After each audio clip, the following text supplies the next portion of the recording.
140-ലധികം ചിത്രങ്ങളിൽ നായകനായി വേഷമിട്ട കന്നഡ താരമാണ് ശിവരാജ് കുമാർ. കരുനാട ചക്രവർത്തി എന്നാണ് അദ്ദേഹം അറിയപ്പെടുന്നത്. രജനികാന്ത് നായകനായ ജയിലറിലെ അതിഥി വേഷത്തിലൂടെ മലയാളികളുടെയും ആരാധകനായി മാറി ശിവരാജ് കുമാർ. ഇപ്പോഴിതാ താൻ കമൽഹാസൻ്റെ കടുത്ത ആരാധകനാണെന്ന് വെളിപ്പെടുത്തുകയാണ് അദ്ദേഹം.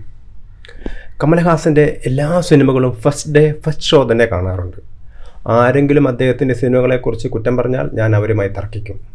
അദ്ദേഹത്തെ കുറ്റം പറയുന്നത് എനിക്കിഷ്ടമല്ല. ഒരു തവണ അദ്ദേഹത്തെ നേരിട്ട് കാണാൻ അവസരം ലഭിച്ചു. അന്ന് അദ്ദേഹം എന്നെ കെട്ടിപ്പിടിച്ചു.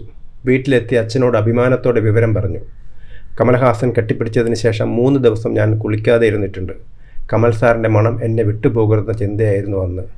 എനിക്ക് ക്യാൻസർ പിടിപെട്ടപ്പോൾ സിനിമാ ലോകത്ത് നിന്ന് ആദ്യം വിളിച്ചത് കമൽഹാസനാണ്. അദ്ദേഹം സുഖവിവരങ്ങൾ തിരക്കി. ജീവിതത്തിൽ മറക്കാനാവാത്ത നിമിഷങ്ങളൊന്നായിരുന്നു അത്, ശിവരാജ് കുമാർ പറഞ്ഞു. തഗ് ലൈഫിൻ്റെ ഓഡിയോ ലോഞ്ചിൽ സംസാരിക്കുകയായിരുന്നു അദ്ദേഹം.